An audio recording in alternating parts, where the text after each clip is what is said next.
It's too early for a song, much too early for a song. Please forgive me, cause I wrote you one, allow me to explain. Although it all might change, the words came in and paved themselves, I shouldn't be to blame. Deep inside I sometimes feel a spinning uninvited wheel. The pain that's all around it settles in me, sadness that I keep. I thought it made me weak, but now I've met your soul, it's left me with the space to sleep. I've been racing all my life for some unholy prize. Now I don't care about it. Making everybody proud, looking up and running round, and it wears me out. So wake up late and let's take our time. Drink tequila with too much lime.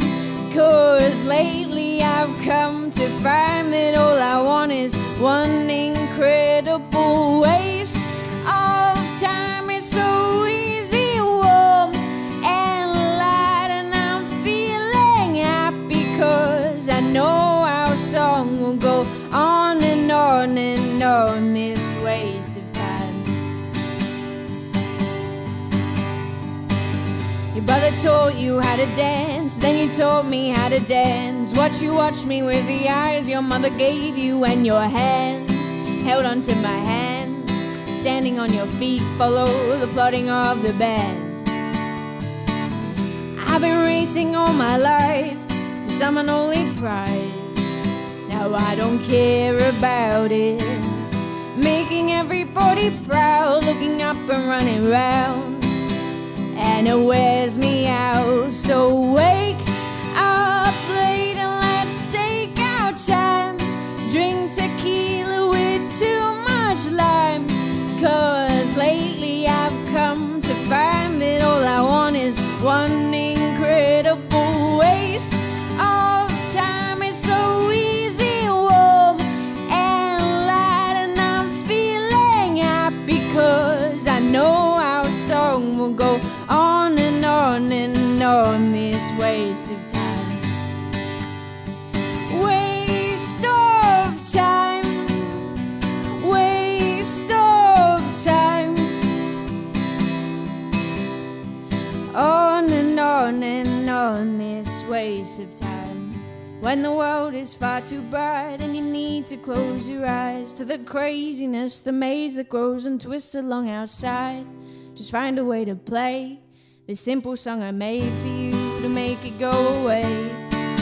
So wake up late and let's take our time.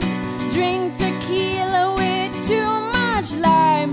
Cause lately I've come to find that all I want is one incredible waste of time. It's so easy, warm and light, and I'm feeling happy cause I know our song will go on and on and on, this waste of time.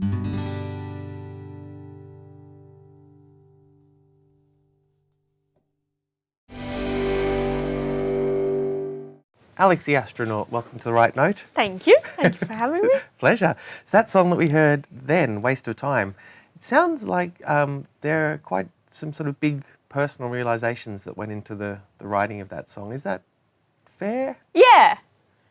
Yeah, it's, I came straight out of university into a music career and yeah, I'd never really done anything except for rush kind of through things. Right. I was doing my degree and I was playing soccer and I was starting out music. Yeah. And then I came back and then I was just doing music and starting to learn how to go on tours and how to record and how to be a professional musician when I felt like a child. Right. And yeah, it was really interesting, and then I think it's taken till now to kind of relax. Okay. Yeah. Does that come easily to you? Relaxing, no. Okay. No, I always have kind of the instinct to go and do something else because I'm like, oh my God, I am wasting time, so I should be doing something else. Yeah. I don't know if that's my parents always in my ear, but maybe like, yeah, I think I just am worried that I'm going to miss out on things, so I try and go and do something else when I have time to, or like Yeah. I'm like, oh, maybe I should do a law degree now. And then it's like, no, just chill out for like 5 minutes. Yeah. And are you doing that successfully at the moment? Kind of. Okay. Sometimes. Yeah, no, I am. Yeah. Like I've been traveling. I went to South Africa. I went to Bali. I've been able to do a few things that are just kind of leisure things and experiencing stuff rather than just, I don't know, rushing. Yeah, totally. Yeah. So things like South Africa and Bali and doing that travel, has that helped inspire you musically? Yeah, definitely. I did a songwriting camp when I was in London, and that's where we did Waste of Time. It was in this Rack Studios, which is like a really famous studio, and I was kind of nervous about it, and I've never written with other people or done anything like that.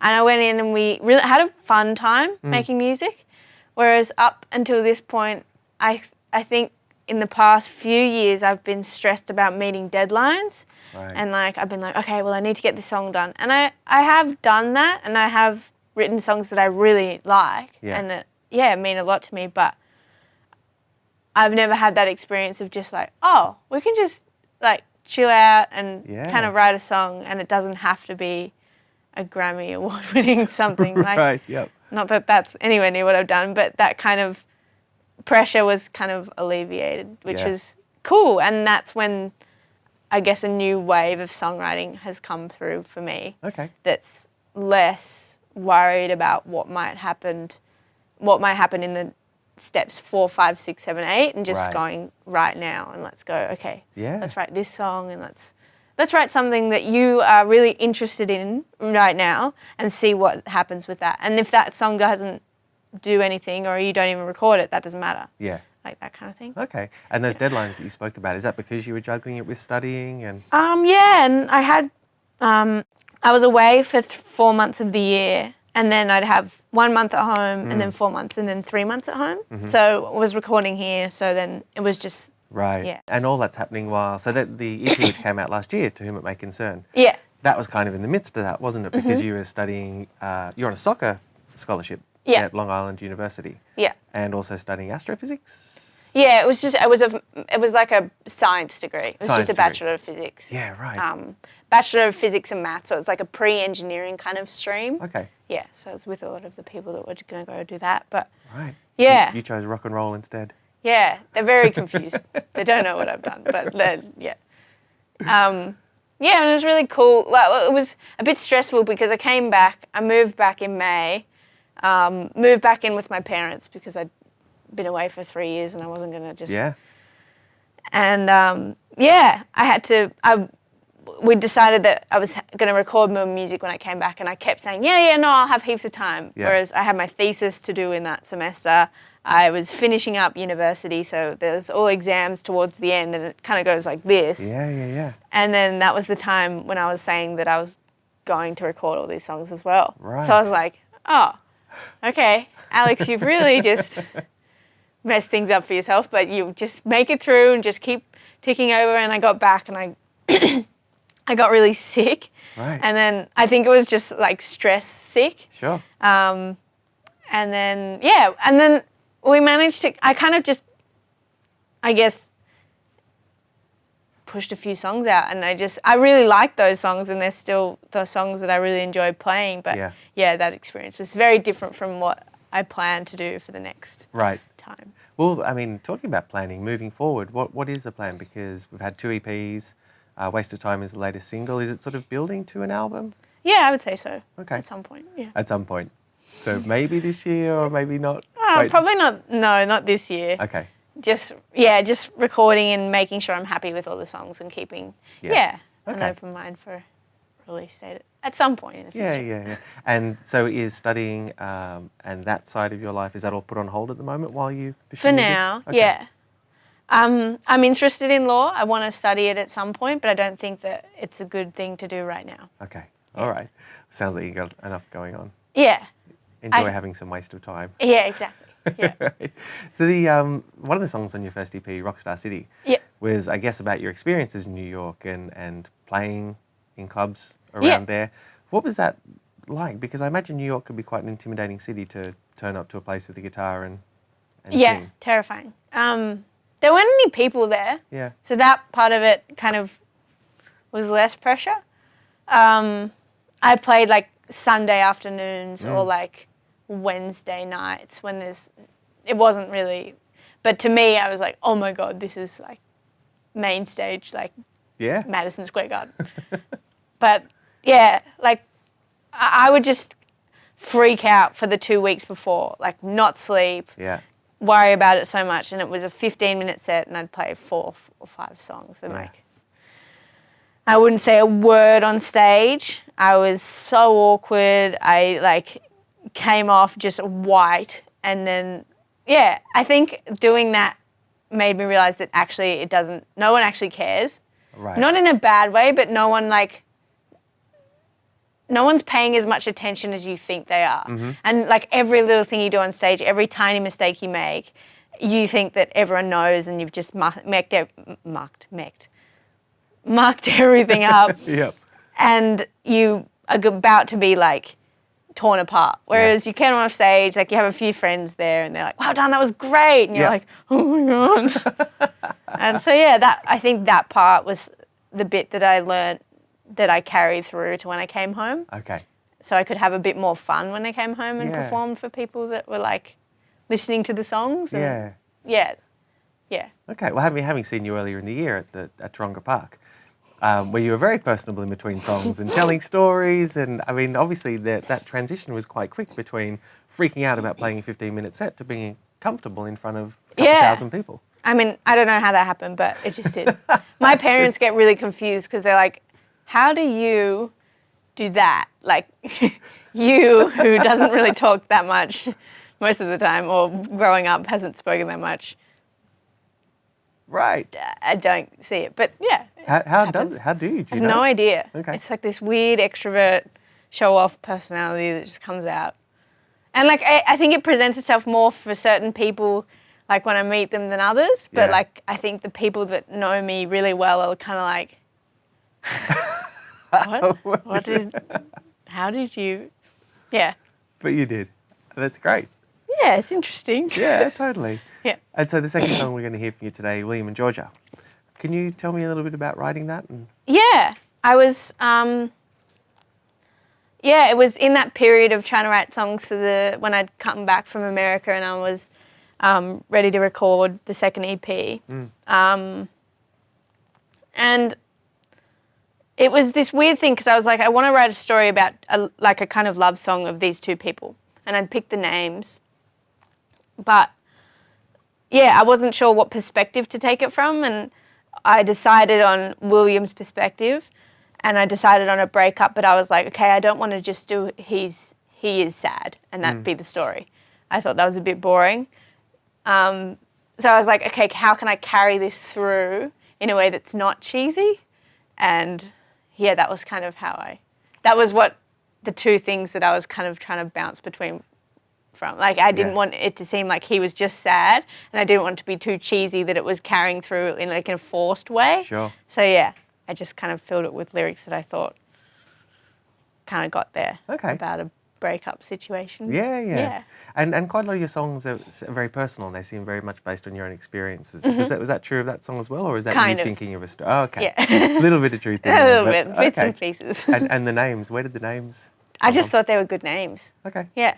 Great. Yep. All right. Well, thank you once again for coming on and No worries. and playing. Yeah, thank you for having me.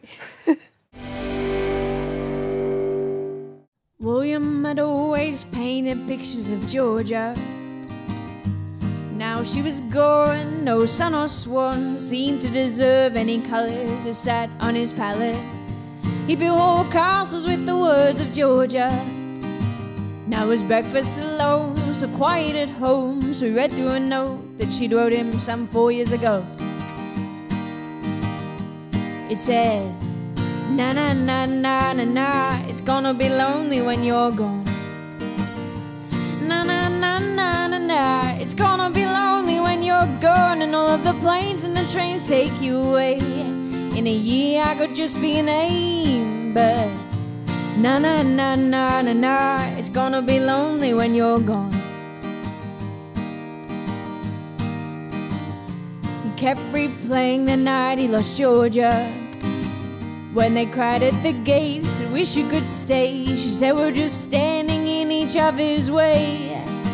He knew out there smiling somewhere was Georgia. With their friends and cheap wine, they'd laugh till they cried. That wildfire could make hungry lions adore her. And he'd say, na na na na na na, it's gonna be lonely when you're gone. Na na na na na na, it's gonna be lonely when you're gone. And all the planes and the trains take you away. In a year I could just be a name, but na na na na na na, it's gonna be lonely when you're gone.